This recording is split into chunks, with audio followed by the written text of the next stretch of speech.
I'm not sure how to even start this, but here goes. Yes, I read the DNA results.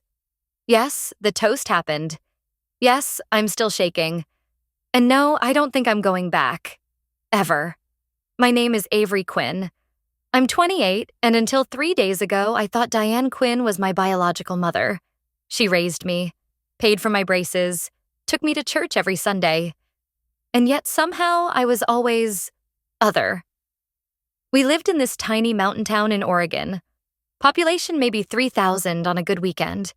People there like routines, lawn signs, and families that fit inside perfect picture frames. Ours didn't. Or maybe I just didn't. Growing up, Diane wasn't cruel. She was just cold. You know that type of parent who doesn't yell, doesn't hit, but somehow makes you feel like every breath you take is an inconvenience? That was her. No hugs unless someone was watching. No I love yous. Just lists. Chores, scholarships, expectations. Every other kid in town called their moms when they got scared. I called my friend's mom, Stacy. She knew my coffee order before my own mother ever asked. I always assumed Diane was just hardened by life. A single mom, worked double shifts as a nurse, never dated. People used to call her strong. I think closed off would have been more honest. But even with all that distance, I still tried. I graduated high school early, got into University of Washington on a full ride, finished my master's in social work this year. I thought maybe, just maybe, she'd be proud. She didn't come to my graduation, said she couldn't get the time off. But then, weirdly, she insisted on throwing me a surprise party the week after. She's never thrown a party in her life. And when I say insisted, I mean borderline aggressive. Texts, voicemails, checking my calendar like a helicopter parent overnight. Something about the whole thing felt off. 2 weeks before the party, I was sorting through some FAFSA documents from undergrad, stuff Diane had kept in a locked cabinet at home. She gave me the key because I needed my birth certificate for job onboarding. I found the certificate, but something felt wrong. My last name was Quinn, but under mother's maiden name. It said Robertson. Diane's maiden name is Lane. I stared at that line for 10 minutes, trying to tell myself I just didn't know everything. The next morning, I ordered a DNA test. Honestly, I didn't think it would confirm anything dramatic. Maybe I was misremembering, maybe she was adopted or changed her name. I had 100 excuses ready. Fast forward to the morning of the party. I was back at the house helping her hang those dumb foil congrats grad letters. The DNA results hit my phone. I stepped out onto the porch. Opened the email. No maternal match. I read it 4 times, thinking I must have misunderstood. But no, Diane Quinn was not my biological mother. The test was 99.999% sure. I should have felt panic. But what I felt first was relief. Like something that never made sense my whole life finally clicked into place. I didn't confront her. Not yet. I needed to sit with it. And I was already half convinced she didn't know. Maybe she adopted me. Maybe there was some family tragedy. I gave her the benefit of the doubt. But then, the party happened. She invited half the damn hospital. Old friends I hadn't seen in years. Even Mrs. Mays, my high school art teacher. They were all there, smiling, hugging me, asking about Seattle. Diane stood at the center of the backyard in a cream blouse holding a glass of sparkling cider like it was champagne. Everyone quieted when she tapped her spoon against the glass. She raised her drink, looked at me, and said, "Avery's success is her own. I just did what I could. For a child I didn't choose. But I made a promise and I kept it." I stopped breathing. People laughed nervously, assuming it was a joke. Then she added, louder this time, "Raising someone else's child isn't easy, but I did it out of compassion." Every eye turned to me, and then she handed me an envelope. No explanation, just said, "She wanted you to have this.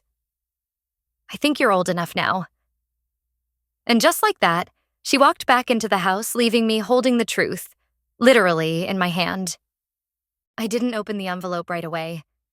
I just stood there in the backyard like an idiot, holding it while everyone tried not to look directly at me. The music was still playing. Someone had awkwardly turned the volume back up like that would unsay what had just happened. Diane was inside by then, acting like she didn't just nuke 30 years of my life in front of 100 people. I stuffed the envelope into my purse and left without saying goodbye. I don't even remember the drive back to Seattle.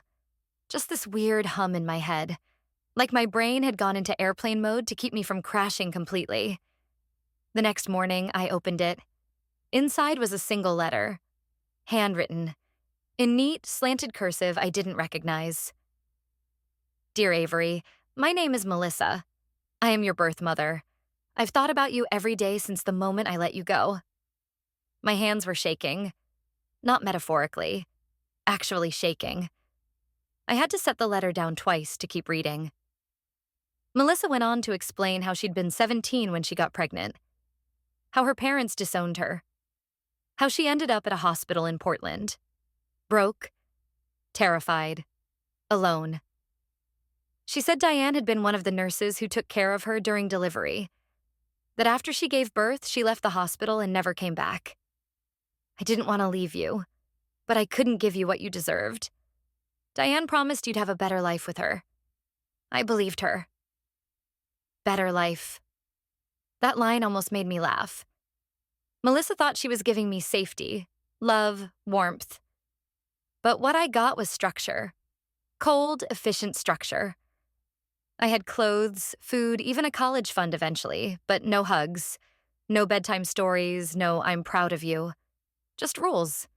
Just expectations. She hadn't adopted me, by the way. Not legally. There were no papers in the letter, no mention of court filings. From what I could tell, Diane just took me, raised me, and never told anyone the full truth. And now, 3 decades later, she drops that bomb at my graduation party like it's a quirky family anecdote, like it's hers to tell. I confronted her that night. I drove straight to her house and let myself in with my old key. She was in the kitchen making tea like nothing had happened, like she hadn't just told 100 people I was basically a charity case she picked up on a whim. I read the letter, I said. She didn't even look up. I figured you would. I asked her if she had ever planned to tell me. She said no, said it wouldn't have changed anything. And that's when she said it. The thing that broke me. I didn't owe you the truth, Avery. I gave you stability. I gave you a name. What else did you expect? What else did I expect? I don't know. Maybe love that wasn't conditional? Maybe to not be outed like a family secret at my own damn party. I told her I needed space. She shrugged and said, "That's fine. Just don't drag this into something dramatic." I was so angry I couldn't even speak. I walked out before I said something I couldn't take back. I got in my car and screamed so loud my throat went raw. And then I did something I'm still not sure was brave or stupid. I searched for Melissa online. It took me an hour. One old Facebook post, one alumni directory. But I found her. Turns out she lives 3 hours away in Bend, Oregon. She runs an art therapy program at a community center. I stared at her profile photo for a long time. Her smile was soft, familiar, almost too familiar. Same cheekbones, same way she tilted her head slightly like I do in photos without meaning to. And then I saw it, buried in the friends section of her page. A girl named Lila Keller, college sophomore, pre-med, 20 years old, birthday April 4th, the same exact day as mine. The day after I found Lila Keller's name, the girl with my birthday, my cheekbones, and the life I was never given, I couldn't sleep. I kept going back to her Instagram page. Not to stalk, exactly, but just to see. She was smiling in almost every photo. Hiking trips, college dorm room selfies, a birthday brunch with friends who actually looked happy to be there. Melissa had commented on almost all of them. "My sweet girl, so proud of you. Love you always." It wasn't jealousy that hit me. It was something deeper. Grief, maybe. For the version of me that could have existed if I hadn't been handed off like a responsibility someone regretted. But I hadn't said anything to Diane. Not yet. Instead, I did something monumentally dumb. I agreed to go with her to brunch. It was supposed to be her version of a do-over, an apology without ever saying the word sorry. She said she wanted us to reconnect. I said yes, mostly out of curiosity. The restaurant was fancy, tucked inside a boutique hotel overlooking the river. Diane wore pearls and brought me flowers like it was some mother-daughter photo shoot. I felt like I was wearing someone else's skin the entire time. We sat by the window. She ordered eggs Florentine. I got coffee. My stomach was too twisted to eat. She kept talking about my future plans, how I should apply to work at the hospital foundation where her friend was a director, how I should think about grad school again, how maybe I'd meet a nice guy and settle down sooner rather than later. I just kept nodding. Until she said this. It's important to make decisions that reflect well on the family, Avery. We've already had enough disruption. I put my fork down. Disruption? I repeated, careful. She sipped her tea like we were discussing the weather. I mean your little identity spiral. You've always been dramatic. That's part of the reason I never told you. I stared at her. You mean the part where you raised me for 28 years and never mentioned I wasn't your kid? She didn't flinch. I gave you everything that mattered. A roof, a name, direction Melissa wouldn't have lasted a month with you. That's when it clicked. She didn't just hide the truth. She looked down on it. On me. On the life I never got to have. I found her, I said. Diane stiffened, just a flicker. You what? I found Melissa. She's alive. She's working in Bend. She's got another daughter. Her spoon clinked against the teacup. Did you contact her? Not yet, but I will. She inhaled slowly, like I'd just threatened national security. Then she leaned forward across the table, lowered her voice, and said, If you do, you'll ruin everything she built. You'll ruin her marriage, her family. She gave you up for a reason. Don't be selfish. That word. Selfish. The same word she used when I wanted to major in psychology instead of nursing. When I didn't want to go to her church anymore. When I asked her, at 16, if it would be okay to take a weekend off and visit a friend for their dad's funeral. It was always selfish to want something of my own. I stood up. She reached for my wrist. Don't, I said. And I left. I got in my car and drove. Not back to Seattle. Not home. I drove straight to Bend. 3 hours of silence, of white-knuckling the wheel, of rehearsing what I'd say if Melissa opened the door.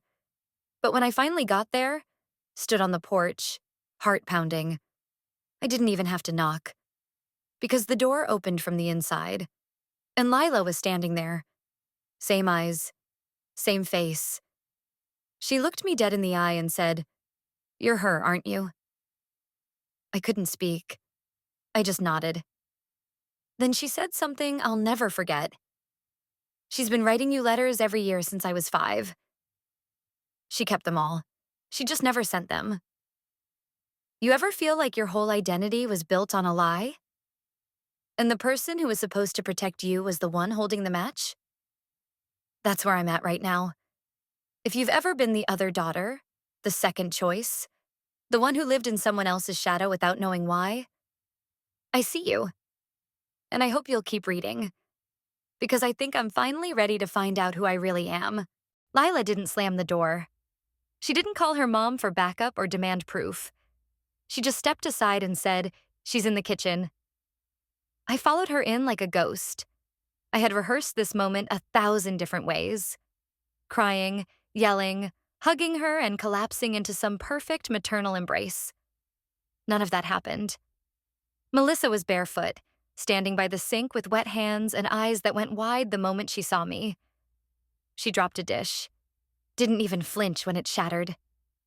Avery, she whispered, like it hurt to say my name out loud. I froze. She took one step toward me, then stopped. I didn't know if you'd ever come, she said. I always hoped, but I wasn't sure if you'd even want to.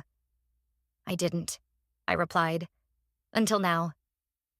She nodded, like she understood. We sat at the kitchen table. It was small, scratched up, and covered in kid artwork. The whole house smelled like coffee and cinnamon, warm in a way that felt unfamiliar, but safe. And then she said it.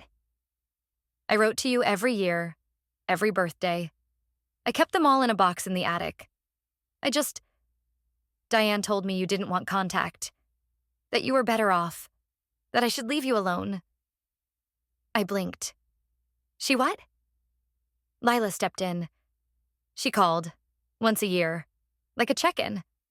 My mom would hang up shaking, but she said she made a promise. No contact unless Avery reaches out first. So she waited. Waited while Diane fed me silence and guilt and speeches about loyalty. Waited while I blamed myself for never being enough. I wanted you to know me, Melissa said, her voice breaking. But I didn't want to ruin your life a second time. We sat there for hours.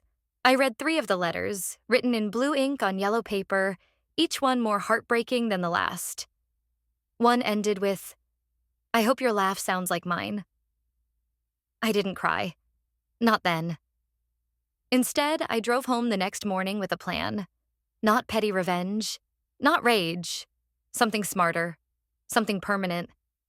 First, I filed for a legal name change. I didn't want the last name of a woman who saw me as a mistake she tolerated. Then, I called a lawyer friend from college, asked her about retroactive custody, guardianship law, even potential fraud. Turns out raising a child for 18 years without legal adoption, while claiming tax benefits and putting them on your insurance, isn't just shady. It's illegal. Especially if the biological mother was never informed of the arrangement's real terms. I didn't want money. I wanted accountability. So we filed a motion to formally open the custody records, or rather, prove they never existed. When Diane got served, she called me 7 times in a row. Left voicemails ranging from, "What is this nonsense?" to, "You're destroying everything I built." She didn't say, "raised you," or "loved you," or "tried my best." She said, "built," like I was a project, a resume booster. And then came the twist. A week after the legal notice hit, Melissa called me. "Hey, I need to tell you something before it blindsides you," she said. "There's a reason Diane took you home that night. And it wasn't out of kindness." "What are you talking about?" Melissa was silent for a moment, then said, "Diane was dating my father. He found out about me and wanted nothing to do with us. I think she took you to keep him in her life, as proof that she was better than me, that she could raise his grandchild without me." I sat down. Hard. Everything spun. Diane didn't just raise me out of duty. She didn't do it for me at all. She did it to win. You ever realize your entire life was someone else's sick proof of superiority? That the person who taught you to hate selfishness was the one who hijacked your whole existence for their own ego? Yeah. If you've ever had to claw your way back to yourself from under someone else's version of who you're supposed to be, you're not alone. I'm still piecing it all together. But I think the next part of my story is mine, and mine alone, for the first time. The hearing wasn't public. It was just me, my lawyer, and Diane sitting stiff-backed across the room like she was attending a charity gala, not a court proceeding about the years she kept me without legal guardianship. She wore her pearls again. That same, "I did nothing wrong" look she always hid behind. When the judge asked why no adoption papers existed, her voice didn't shake. She calmly explained how she had stepped up when no one else would. She called herself the only responsible adult in a chaotic situation. I could almost admire the performance, if it hadn't cost me 3 decades of identity.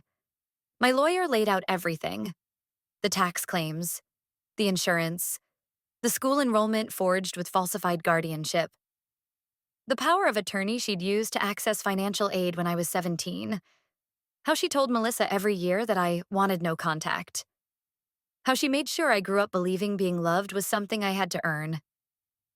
At one point, the judge turned to me. He asked if I had anything I wanted to say on record. I stood up. My voice was steadier than I expected. I don't want money. I don't want revenge. I want acknowledgement. For 28 years, I believed I was unworthy of softness because the woman raising me only offered structure. And now I know it wasn't because I was hard to love. It's because she never truly chose to. Diane didn't blink. She just stared straight ahead, mouth pursed like I was reading off a grocery list, not the bones of my childhood. The court ruled in my favor. The custody arrangement was deemed unofficial, void of legal standing. Her access to any of my records, medical, financial, legal, was revoked permanently. She was fined for tax fraud. Not jail, but public shame. Her nursing license was suspended pending review. The day the news hit the hospital, she called me. Not to apologize. Not to ask for forgiveness, but to say one last thing. You humiliated me. I gave you a life. And this is how you thank me? I let the silence stretch. Then I said quietly, You didn't give me a life. You just took one that wasn't yours. Then I hung up and blocked her number for good. The next month, I changed my last name, legally, to Keller. Melissa cried when I told her, not from pressure or guilt, just emotion. She said, I never thought I'd get a second chance. I'm still not sure I deserve it. And I said, Neither am I. But I want to try anyway. I'm not going to lie and say everything's perfect now. I'm still unraveling a lifetime of believing I had to earn love, that I had to be perfect just to be noticed. But I wake up now and breathe easier. I have dinners with Melissa and Lila.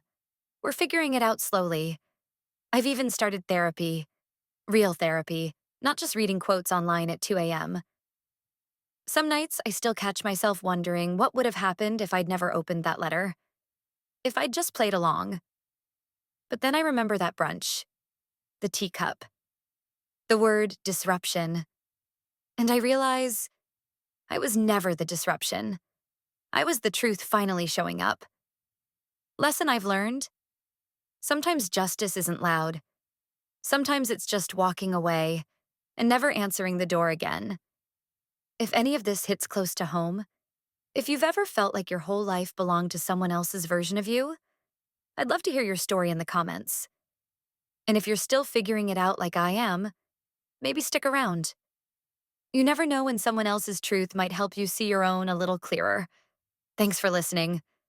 And for the first time ever, really, thank you for seeing me.